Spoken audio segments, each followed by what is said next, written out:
Boa noite, irmãos. A paz do Senhor. Amém?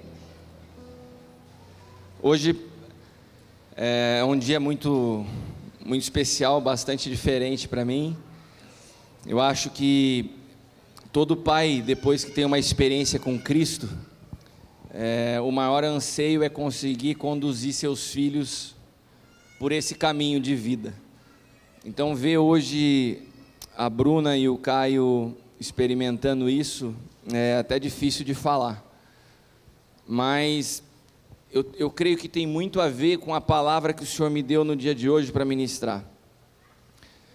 Queria te convidar a fechar os teus olhos, que a gente possa estar orando ao Senhor. Eu sei que nós estamos num dia festivo, um dia de celebração. Queria pedir para que vocês me ajudem com a movimentação, com as crianças, para que a gente possa dedicar nesse momento atenção a ouvir o Senhor. Amém? Pai, nós te damos graças nessa noite. Nós te agradecemos, Pai amado, pela vida. Tu és o autor da vida. Só o Senhor é capaz de dar e de tirar a vida. E hoje nós celebramos a vida.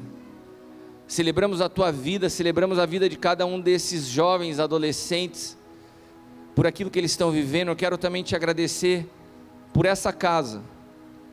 Te agradecer pela vida do apóstolo Eli, que ora, que busca, que passa seus dias meditando em como fazer, para que sejamos mais eficientes no processo de formar a Cristo. Quero te agradecer pela vida da Zelinda, da Stephanie, do Gleison, de cada um daqueles que participaram de maneira tão carinhosa e cuidadosa, cuidando dos nossos filhos nesse retiro. Pai amado, eu quero te agradecer porque essa casa tem um compromisso não com entretenimento, mas de produzir nesses jovens a verdade. Eu sei que não existe valor que possa ser pago por isso. Eu sei que não há como mensurar o que o Senhor produziu nesses dias, mas meu coração se enche de gratidão. Eu reconheço que toda a minha vida está rendida ao Senhor, inclusive a minha casa, e que se o Senhor não edificar a casa, é em vão todo o nosso trabalho. Nós somos totalmente dependentes do Senhor, e que cada pai, que cada mãe, que cada pessoa nessa noite, nesse lugar, possa ter essa consciência, que nós possamos passar a abrir os nossos olhos para enxergar com gratidão cada situação que temos vivido. Muitas vezes a gente deixa de agradecer, muitas vezes a gente trata como comum situações que são verdadeiros presentes do Senhor, e eu não quero deixar passar isso desapercebido diante do Senhor. Por isso, Pai amado, publicamente eu quero te agradecer. Obrigado por esse dia, obrigado por essa casa. Sou grato de fazer parte do sonho de Deus.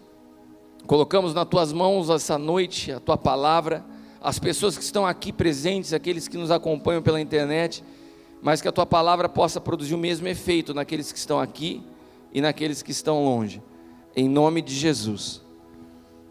Amém? Vamos lá? Vocês estão bem? Estão felizes? Queria cumprimentar quem nos acompanha na TV Rica, né, as pessoas de longe, as pessoas que estão até aqui perto, né? Tem gente aqui bem de perto que não veio no culto hoje. Então eu queria cumprimentar o Tiago, meu irmão, Gabi, o Bernardo, o Vitor, que estão em casa agora. Deus abençoe vocês, viu? Abençoar também a vida do Alan, da Fê, que estão em casa agora. Deus abençoe vocês. E para aqueles que falam assim: nossa, eu viajei hoje, eu saí 5 horas da manhã de Umuarama, cheguei em Taubaté 4 horas da tarde. Então viagem não é justificativa para não estar no culto. No meio do caminho o apóstolo Eli me mandou uma mensagem, falou assim: você prega hoje? Eu falei: com o maior prazer. E no hall do aeroporto eu comecei a escrever, e o Senhor me deu uma frase que parece até meio comum de se dizer para quem está voltando para casa. Eu falei: Senhor, sobre o que o Senhor quer que eu fale? E o Senhor me disse: de volta para casa. Mas essa palavra não é uma expressão de quem está voltando de viagem. Nós vamos tratar de um assunto muito mais profundo. Na realidade a gente precisa entender o que é casa. Porque muitas vezes quando a gente fala de volta para casa, as pessoas e os cristãos falam assim: eu sei, nós viemos do céu e vamos voltar para o céu. É mais ou menos isso. Quando Jesus esteve aqui, ele fala assim: eu vim do Pai e eu volto para o Pai. E quando em João 14 ele fala: eu vou e vou preparar lugar para onde eu estou, vocês também estejam, eu vou preparar morada. E depois ele continua e fala assim: eu irei e vos levarei para mim mesmo. Então, nós precisamos entender o que é casa, qual é a nossa origem, porque toda pessoa que não tem casa, toda viagem se torna uma situação complexa. Sabe qual que é a grande... Porque esse final de ano na minha vida foi muito intenso. A agenda desse final de ano foi muito puxada. Já faz tempo que eu não consigo estar num culto aqui na casa. A semana passada nós estávamos em Salvador, lá no norte, com o Paulo Ricardo. Agora eu cheguei na quarta-feira, eu estava em Umuarama, na divisa com o Paraguai, ministrando todo dia.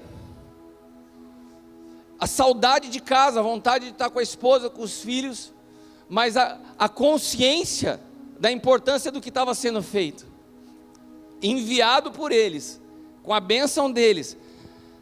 E em tudo aquilo que Deus faz, tem algo interessante, porque quando você sai nesses lugares e você vê Deus curando, você vê pessoas sendo transformadas, você vê testemunhos, e tudo isso vai enchendo o teu coração.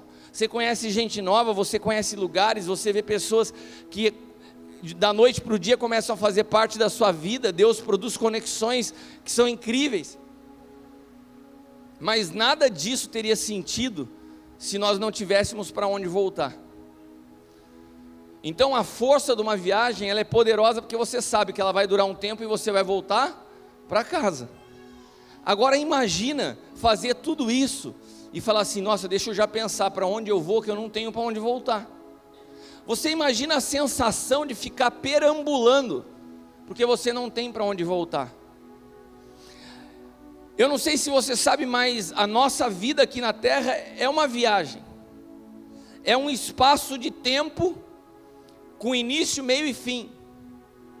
Mas a grande realidade é que nós precisamos voltar para casa. Agora, quando você não tem essa consciência do que é a casa, a vida se torna essa viagem sem volta. Você fica perambulando, os dias não têm sentido. Os dias não têm sentido, os dias não têm propósito. O que eu mais me deparo na minha vida é com pessoas insatisfeitas com suas vidas. São com pessoas reclamando, porque todos nós enfrentamos dias difíceis. O problema é que se você mede ou mensura a sua vida pelos dias que você está vivendo, você vai estar sempre insatisfeito, porque sempre tem alguma coisa faltando. Mas quando você reconhece o que é casa, e você entende o que é uma coisa transitória e o que são as coisas eternas, daí as coisas se encaixam no seu lugar. E você começa a ser grato pelo que é eterno, e não permitir que o que é transitório interfira na sua gratidão. Esse dia que nós tivemos aqui, essa semana de ação de graças, eu achei tão forte no Espírito, tão poderoso, que eu estava falando para o apóstolo Hélio, eu estava lá em Umuarama, e eu senti a força do que Deus estava querendo produzir nessa casa, estabelecer uma cultura de gratidão. Fiquei feliz de ver a presença maciça da igreja, fiquei feliz de ver minha esposa mandando foto deles saindo de casa, todo mundo arrumado, uma cultura de celebração, de gratidão. A gente importa tanta porcaria dos Estados Unidos. A festinha, por exemplo, do Halloween é uma coisa que nunca, não existia na minha infância. Daí de repente agora para a molecada na porta de casa, doçura ou travessura. Eu falei, que doçura ou travessura? Isso aqui não é cultura do Brasil. A gente copia umas coisas que não tem nada a ver. Agora, ação de graças, gratidão a Deus, separar um dia, isso é uma coisa boa para se fazer. E nós vamos estabelecer nessa casa uma cultura de gratidão. Amém? Você pode dizer amém? Então, dentro desse contexto, eu ouvi o Senhor me falar: fale sobre de volta para casa. Mas não foi uma frase referente a esse final de semana, mais um pretexto de Deus pelo fato de eu estar no aeroporto. Mas eu comecei a perceber os dias proféticos que nós estamos vivendo como nação. Eu me lembrei que a Leila ministrou há um tempo atrás a respeito do tempo em que os reis deixam o palácio, que a primavera era o tempo em que os reis saem dos palácios, saem à guerra, ou seja, deixam o palácio. Dá na mesma. Para a mulher você tem que falar as coisas no mínimo detalhe. Repita comigo, homem, para a mulher você tem que falar as coisas nos seus mínimos detalhes. Se eles saem do palácio, se eles vão à guerra, eles saíram do palácio, para mim dá na mesma, né? Mas e aquela frase veio muito forte no meu espírito hoje. E num primeiro momento eu pensei assim, o que tem a ver se Deus está falando de volta para casa, e na verdade Ele está saindo da casa? Daí o Senhor me falou assim, existe uma diferença de casa e de palácio. Nós estamos vivendo dias na nação muito interessantes. Está se estabelecendo uma cultura política nova diante dos nossos olhos. Se você se lembrar dos dias que nós estamos vivendo, você vai contar isso para os teus netos.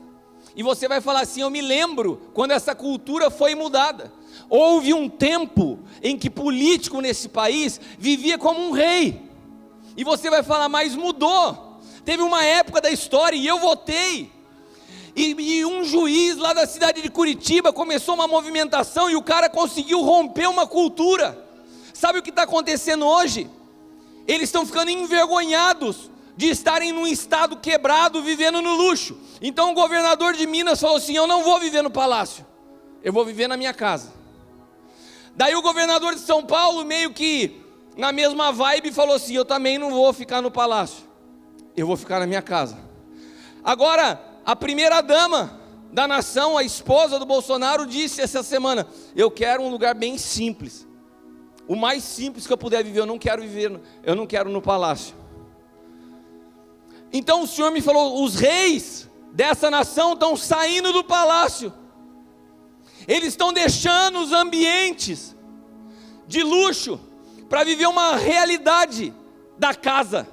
E tem algo mais profético e mais violento que nós vimos acontecer. Entenda que todas as coisas naturais, elas manifestam algo no espírito. É a primeira vez na história que um homem ganha as eleições de dentro da sua casa. Ele fez a campanha política de dentro da sua casa. Quantas entrevistas gravadas na sua cozinha, passando manteiga num pão. Outro dia um montão de microfone em cima de uma prancha de surf. Na simplicidade da casa. Enquanto gastavam-se milhões em campanhas, achando que se ganhava eleição nessa nação com marketing. Algo virou uma chave nessa nação, e a campanha foi ganha de dentro de casa.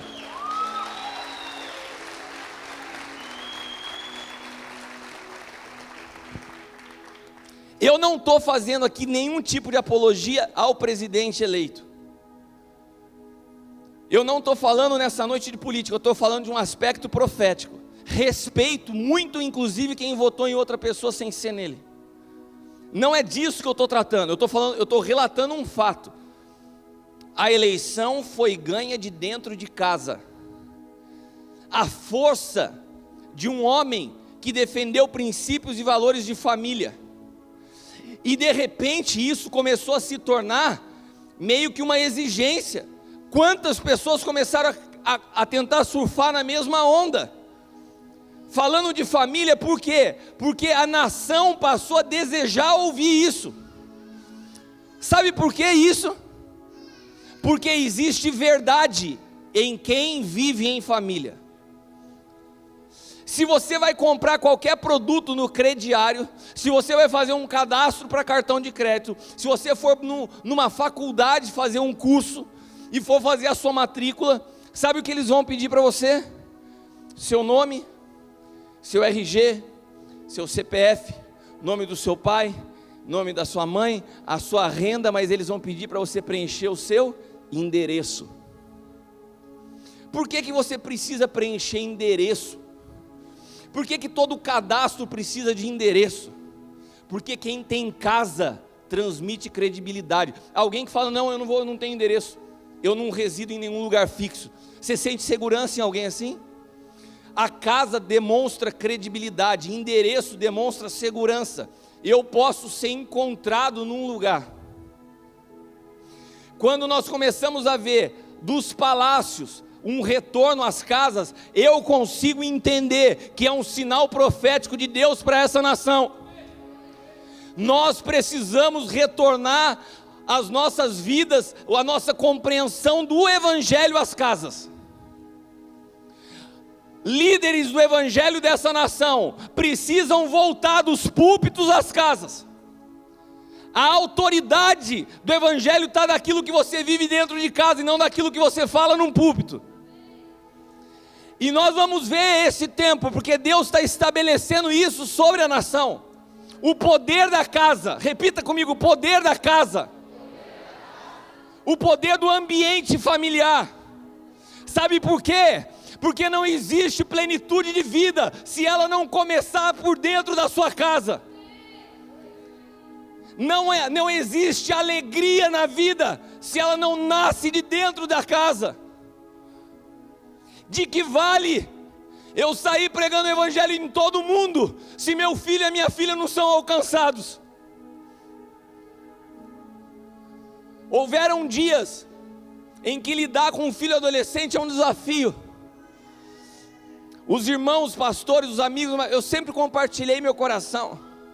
E assim como houveram situações na minha vida profissional que eu não tive controle, quantas vezes eu me deparei com situações com meus filhos que eu também não tenho controle. A única coisa que eu não queria era criar hipócritas dentro da minha casa. Pessoas que vivessem de aparência. Pessoas que vivessem uma máscara para passar uma imagem de família perfeita. Isso eu me nego a fazer. Então vocês vão tomar as decisões de vocês. Se vocês querem ir ao culto, vocês vão ao culto. Se vocês não querem ir ao culto, vocês não vão ao culto. Eu quero ser batizado. Quantas vezes eu disse, não vai ser batizado. Eu forçava a barra para ver se era empolgação. Eu forçava a barra para ver se era uma decisão de convicção no Espírito. Até a última hora desse final de semana eu falei para a Bruna, você não vai ser batizada. Eu estou fora, eu quero te ver. Eu quero estar junto. Quando ela me ligou quase que chorando, ela falou assim, pai, eu quero. Eu decidi. Daí eu falei assim, então não tem mais maior alegria para mim que você tomar essa decisão. Eu não preciso estar presente. Mas precisa haver uma coerência naquilo que a gente vive dentro de casa. O que aconteceu no Brasil esse ano foi totalmente profético. E eu não estou mistificando, volto a dizer, a vida do presidente. Eu estou falando a circunstância em que a eleição aconteceu. Isso está claro para vocês? Amém? Nós precisamos entender o tempo profético dos dias que vivemos. O movimento profético dos profetas do antigo pacto para os profetas do novo pacto. Olha a frase que o Senhor me disse, Camila. Os profetas do antigo pacto organizavam rochas para edificar um altar. Os profetas do novo pacto têm que organizar o altar para poder edificar sobre a rocha. Existe uma diferença.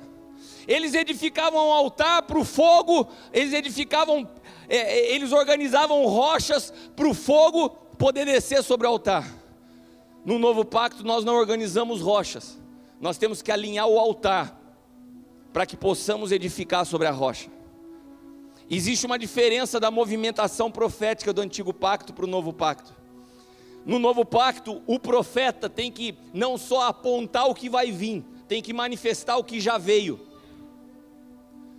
Então, para que eu possa produzir qualquer tipo de manifestação, tem que haver um alinhamento primeiro do altar. Tem que haver um alinhamento da minha casa. Tem que haver um alinhamento das minhas estruturas. Sabe, eu creio que nós estamos entrando num tempo que o juízo que se manifestou na política vai se manifestar também na igreja. Eu creio que Deus vai passar um basta em homens e mulheres que sobem do púlpito falando de uma santidade que não vivem, falando de um evangelho que a sua família almeja que um dia eles vivam.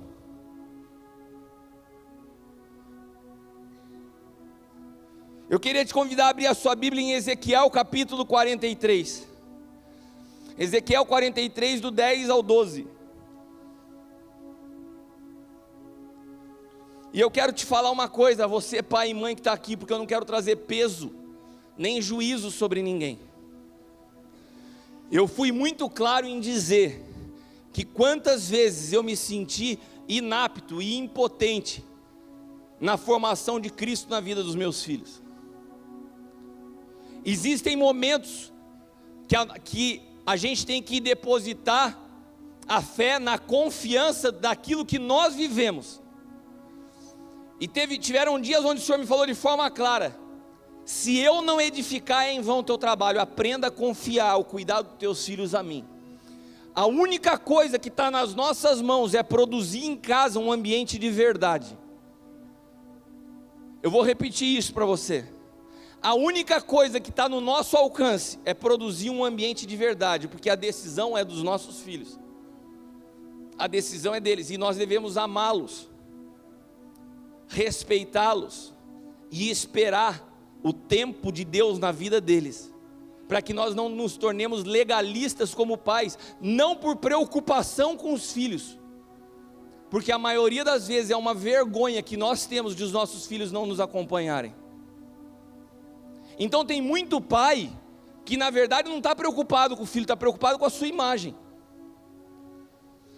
Quando a gente rompe com a nossa imagem, você passa de deixar de lado e fala: eu tenho o tempo do mundo que for necessário para acompanhar meu filho em amor, até que ele decida, porque a decisão é dele.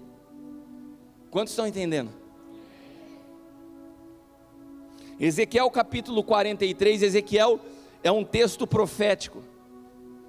Ezequiel é um profeta do antigo pacto, mas esse texto ele aponta uma realidade futura.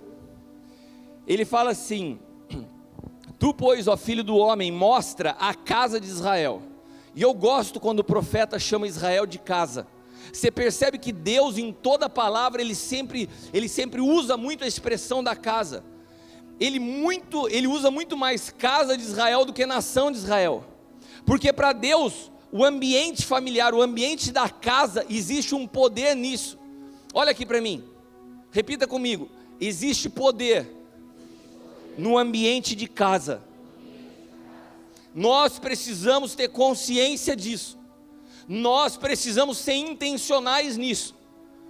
Deixa eu te dizer uma coisa, homem e mulher, que você que está aqui me ouvindo e tem filho, se você não for intencional em dedicar tempo para o ambiente de casa, não questione a Deus o que aconteceu. A educação dos teus filhos não é responsabilidade da igreja e nem do departamento de teens. A responsabilidade, nós temos tempo dentro de casa.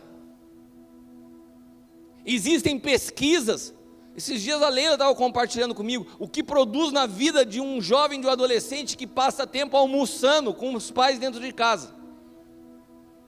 A diferença de quem almoça com os pais. E esse texto de Ezequiel, ele chama Israel de casa de Israel. Mostra a casa de Israel este templo, para que se envergonhem das suas iniquidades. Da onde que você vê a iniquidade do templo? Mostre a casa, a iniquidade do templo. Da casa, eu tenho condições de enxergar o que acontece do templo. Se eu não tenho casa, eu não tenho discernimento no templo. Eu não sei se você entendeu ou eu vou repetir. Se você não tem ambiente de Cristo em casa, você não tem discernimento de Cristo na igreja.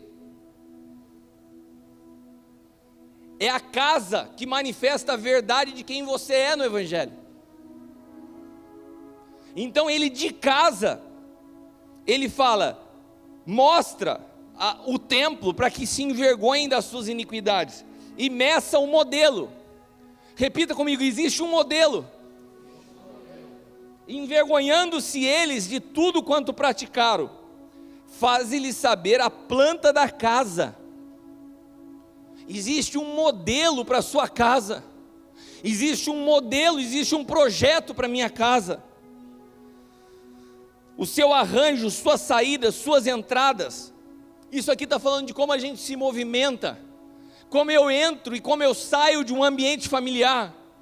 Eu não permito que meus filhos saiam de casa sem serem enviados por mim em oração. Eu não saio da minha casa sem ser enviado pela minha esposa para fazer algo em concordância. Aqui está falando que existe um modelo de Deus para entrada e saída.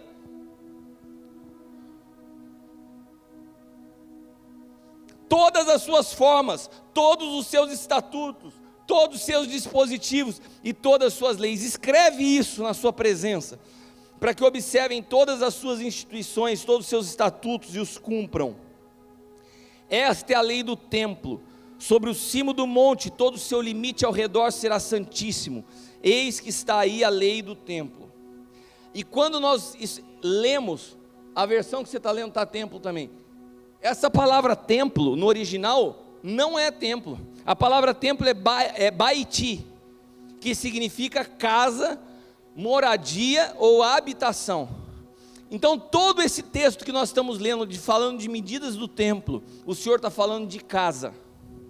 O Senhor está levantando o profeta para apontar uma realidade. Por quê?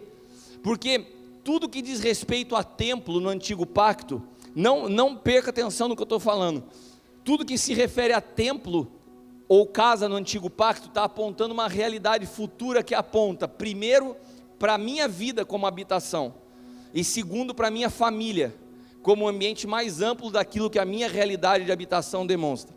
Você está entendendo? Então esse texto está falando, a palavra templo é baiti, no original, que significa casa ou habitação. O Senhor está falando do lugar que Ele um dia viria a habitar. Repita comigo, esse lugar sou eu. E o primeiro ambiente aonde eu vivo é a minha casa.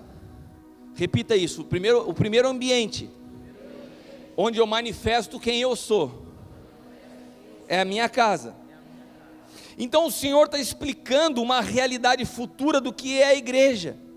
O desenho original de Deus nunca foi palácio. É por isso que havia uma movimentação que Ezequiel apontava, que sairiam dos palácios para entender a realidade das casas, porque está falando de uma realidade futura, do novo pacto.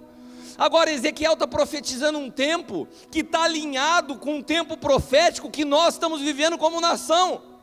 Eu comecei esse culto falando que Deus está nos mostrando que nós estamos num tempo onde os reis estão saindo dos palácios e voltando para casa. A eleição foi ganha de dentro de casa. Isso tem um apontamento profético para a igreja. Abra sua Bíblia em João capítulo 14. João 14, do 1 ao 3. E eu quero que você que é jovem, quantos jovens e adolescentes que participaram do retiro estão aqui ou estão lá, que não estão lá atrás assistindo, estão aqui no culto presente? Eu queria que vocês prestassem muita atenção, porque essa palavra é profética. Você que quer construir um futuro de plenitude de vida, existe uma chave. Existe uma chave. Não há como você ser pleno se não começa num ambiente de dentro de casa. Não existe sucesso profissional no mundo capaz de produzir alegria em alguém que é mal sucedido dentro de casa. Agora, o oposto é verdadeiro. Se eu tenho plenitude dentro de casa, não existe fracasso externo capaz de apagar a alegria de alguém que tem plenitude de vida dentro da sua casa.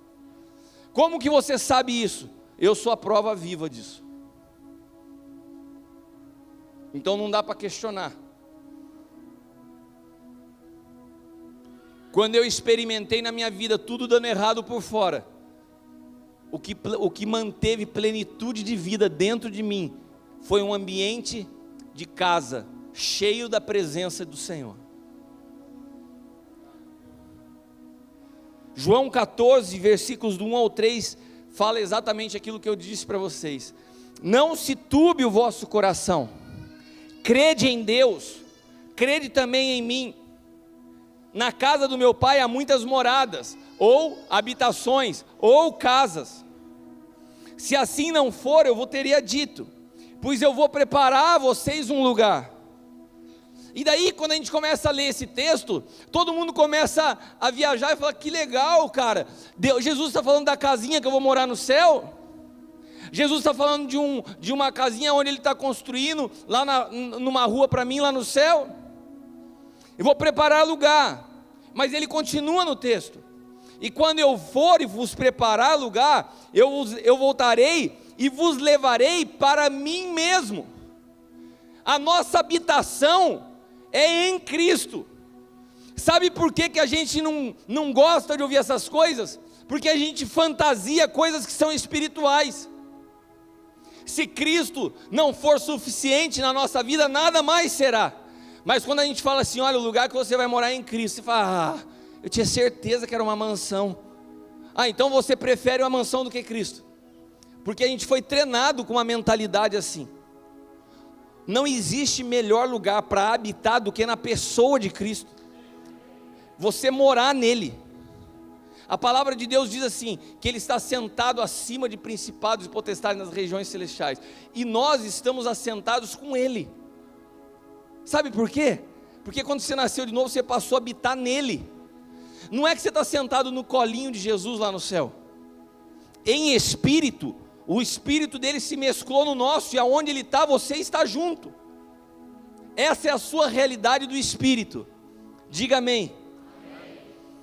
Então, a habitação aonde nós vamos estar é nele. Parece que isso não é muito motivador, né?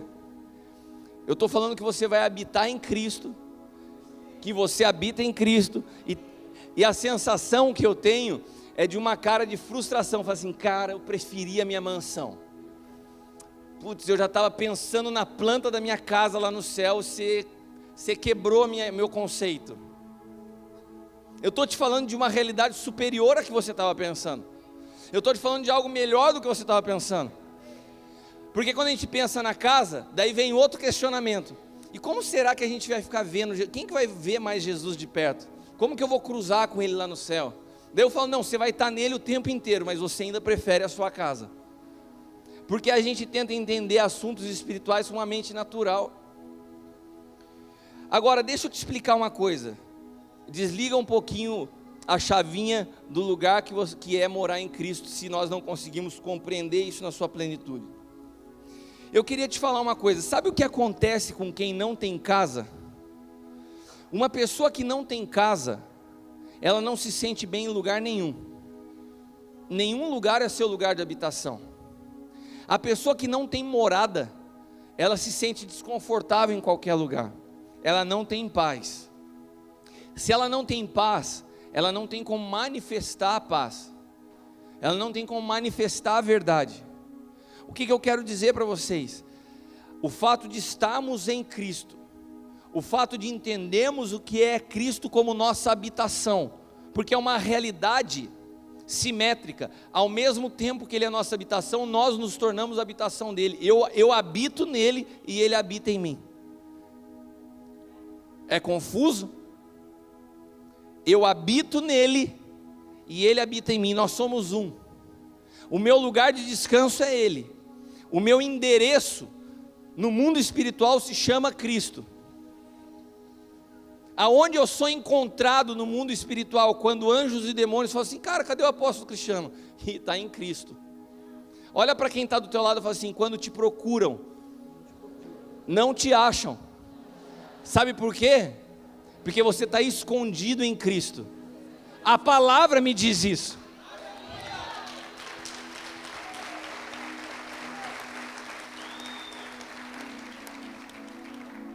Então eu quero dizer algo a você que você precisa gravar no teu espírito, ainda que a tua mente não alcance. Você tem casa, você tem morada, você tem um lugar de habitação. Amém? Esse lugar se chama Cristo. Se você precisa de um endereço para comprar e para vender, no mundo espiritual nós somos reconhecidos pelo lugar que nós habitamos. E eu estou te dizendo que você habita em Cristo. E eu preciso voltar para o assunto que nós estávamos, porque existe um segredo para a felicidade. O segredo, a base da felicidade começa em casa. Então, o primeiro lugar que eu preciso entender é a minha habitação no Espírito. e depois isso se manifesta no natural. Amém? Então nós precisamos estar muito bem resolvidos na nossa identidade espiritual. Nós habitamos em Cristo, Ele habita em nós, eu tenho casa. E é interessante isso, porque diabo não tem casa. A palavra de Deus diz que Jesus desceu à mansão dos mortos, arrancou a chave do inferno da mão do diabo. O diabo não tem casa. E você tem habitação no Espírito. Você tem um lugar, você tem uma morada, você tem um endereço espiritual.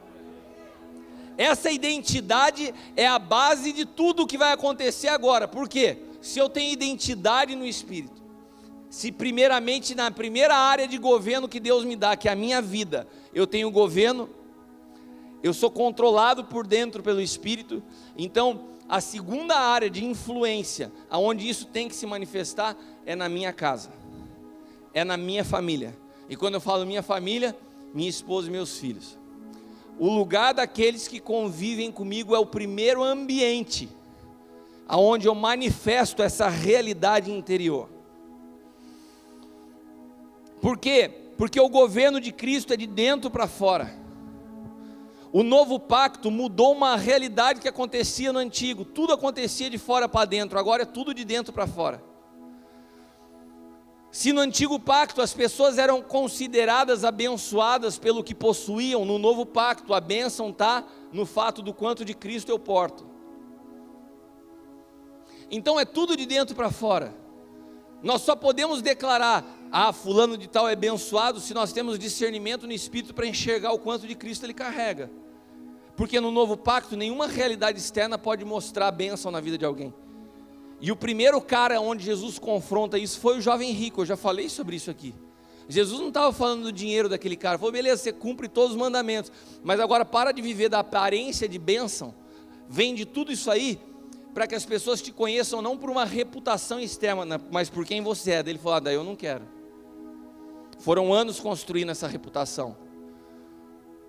A nova aliança em Cristo, ela tem que romper com a nossa imagem, para que a plenitude da nossa vida esteja nele. Então, quando a gente entende que o governo de Cristo é de dentro para fora, a primeira casa sou eu, e depois isso envolve a realidade da minha família, a pergunta que eu quero te fazer nessa noite é: qual a realidade daquilo que você vive na sua casa? Qual a realidade daquilo que você vive dentro da sua casa? Esses dias nós estávamos ministrando no retiro de homens, e eu contei para eles uma experiência que eu tive nos últimos 4 meses da minha vida. Todos vocês viram, conheceram o Felipe, esse jovem que veio lá do Japão e ficou 4 meses na minha casa. O Felipe foi um jovem que chegou aqui cheio de questionamentos, cheio de dúvidas, ferido com a igreja, questionando alguns assuntos, entre eles a paternidade, com muita dificuldade para entender finanças dentro do reino de Deus, algumas marcas na sua vida. O Felipe foi um cara que chegou aqui convicto de uma coisa: eu não quero casar. Essa era uma convicção que ele trazia dentro dele. Não vim aqui para isso, não quero isso e não vou me casar. Convicto. E quando ele chegou em casa, às vezes ele me perguntava: quando que a gente vai sentar para você me discipular? Eu falei: eu não vou sentar para te discipular. Eu falei: então como que a gente vai fazer para eu aprender? Eu falei: você vai caminhar comigo, você vai viver o que eu vivo. Esse era o discipulado de Jesus. Vem e me segue. Vamos caminhar juntos. Se a realidade da minha vida não mudar a sua, não adianta sentar e te dar uma escola teológica. Teologia nunca transformou a vida de ninguém. Muitas faculdades de teologia transformam pessoas em ateus, em questionadores, mas não conseguem produzir Cristo na vida de ninguém. E passaram-se alguns meses, e eu comecei a tratar o Felipe como um filho dentro da minha casa, a corrigi-lo como um filho, a amá-lo como um filho, a abraçá-lo como um filho, a levá-lo para fazer tudo o que eu fazia como um filho. Todos os lugares que eu fui ministrar, ele foi comigo, e eu fui tendo experiências com ele diárias. entre elas de abraçar ele e perceber que ele nunca tinha sido abraçado. Eu sei que ele está me assistindo agora. Eu já falei isso umas 2 vezes. Eu falei isso em Umuarama e ele estava assistindo. Essa foi a realidade desse jovem que chegou na minha casa. Depois de 4 meses, na verdade 3 meses ele tinha que ir embora. Daí ele prorrogou a passagem e ficou mais 1 mês. Na primeira semana ele ligou para a mãe dele e falou que ele ia embora, que ele não ia aguentar ficar aqui, na primeira semana.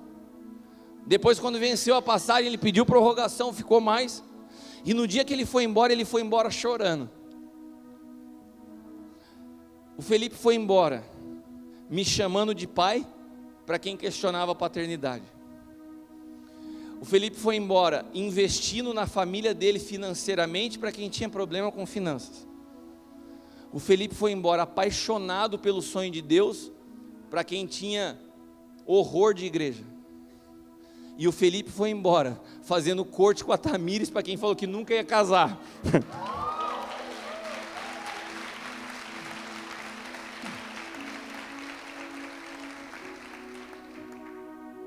Repita comigo: o poder da vida em casa.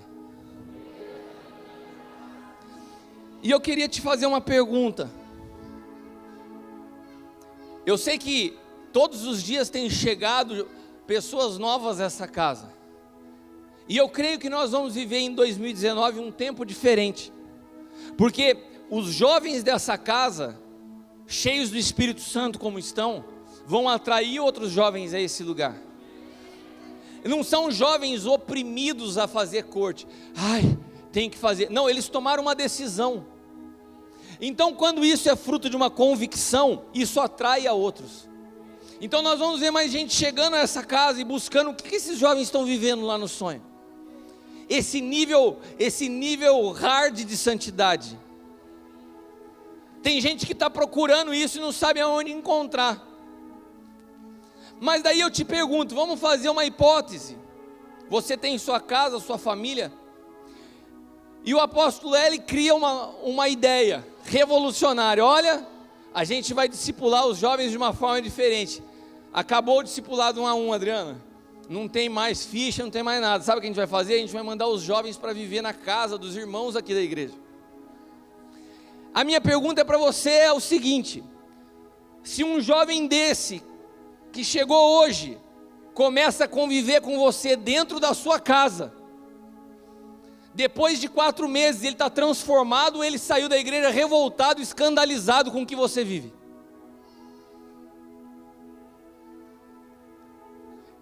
Eu estou fazendo para você uma pergunta, irmãos. Pelo menos o teu sorriso poderia expressar para mim e falar assim: olha, seria interessante. A seriedade tua me assusta. Será que se a gente envia um jovem para dentro da tua casa, ele vai ver discussão? Ele vai ver homens se escondendo à noite para não mostrar pornografia para a família? Ele vai ver casal brigando num pé de guerra?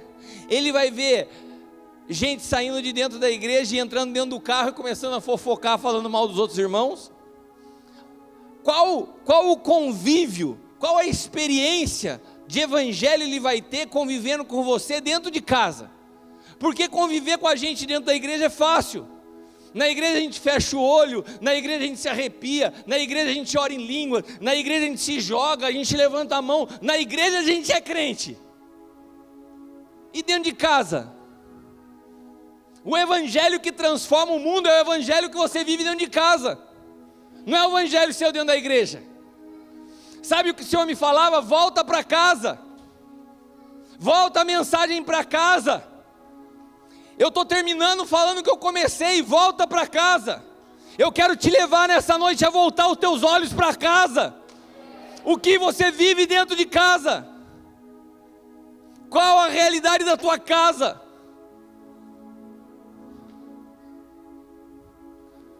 Se o evangelho não for uma verdade na nossa casa, nós não temos a gente não tem condições de produzir transformação. Hoje é uma noite onde a gente precisa estar atento, que o Senhor está fazendo alguns apontamentos para o ano de 2019. Quando o Senhor começou a falar comigo isso no aeroporto hoje, o Senhor me falou assim: o alinhamento do altar familiar. Quantos iniciaram o altar familiar e pararam ao longo desse ano? Eu posso levantar a mão, eu parei. Alguém mais parou?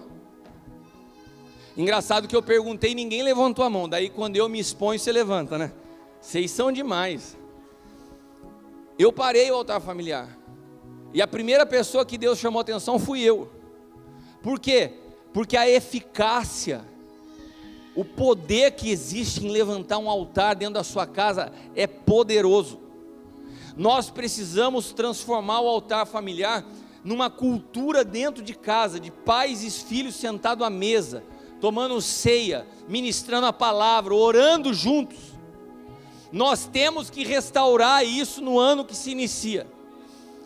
Sabe, eu estou pensando em algumas coisas, tenho falado com o apóstolo Hélio, quero dar um ajuste nas pessoas que estavam responsáveis pelo altar familiar, porque nós precisamos fazer isso avançar, meus irmãos. Nós precisamos retomar aquilo que um dia o Senhor nos falou. O Senhor falou nessa casa da importância do altar familiar, e a gente vai deixando algumas coisas no meio do caminho, mas quando o Senhor nos diz nessa noite, volta para casa, agora você está conseguindo entender o sentido da palavra, o que é voltar para casa? Volta os teus olhos para casa, pega o evangelho que você está ouvindo aqui e joga ele para dentro de casa, para ver até onde você tem colocado em prática. Porque eu quero te dizer algo, meu irmão, com muito amor: se você alinhar a realidade do que você vive dentro da sua casa, todas as outras áreas da sua vida vão fluir. Eu sei que o Senhor está nos conduzindo a um tempo de expansão, eu sei que vem para nós um tempo de prosperidade, um tempo de avanço, mas começa por dentro de casa. E nessa noite, é uma noite de iniciar essa reconciliação. É uma noite que, se for necessário, você, marido, peça perdão à sua esposa. Você, esposa, peça perdão ao seu marido. Filhos, se vocês tiverem a ousadia, cheguem aos seus pais e peçam perdão. Pais, peçam perdão aos seus filhos. E que nós possamos começar hoje a voltar a lição dentro de casa. Irmãos, vocês estão entendendo o que eu estou falando? Às vezes a gente acha que os nossos problemas são as coisas que não estão acontecendo ainda lá fora. É uma correria atrás de dinheiro, é uma correria atrás disso, é uma correria atrás daquilo, mas a gente vai deixando de lado o que de fato importa. Todo o desenho de Deus com relação ao novo pacto, ele se volta para casa. O evangelho, ele faz muito mais sentido quando olhado na perspectiva da casa do que acontece no templo. Eu queria nessa noite te convidar a se colocar de pé e começar a produzir um alinhamento, primeiramente dentro da sua casa.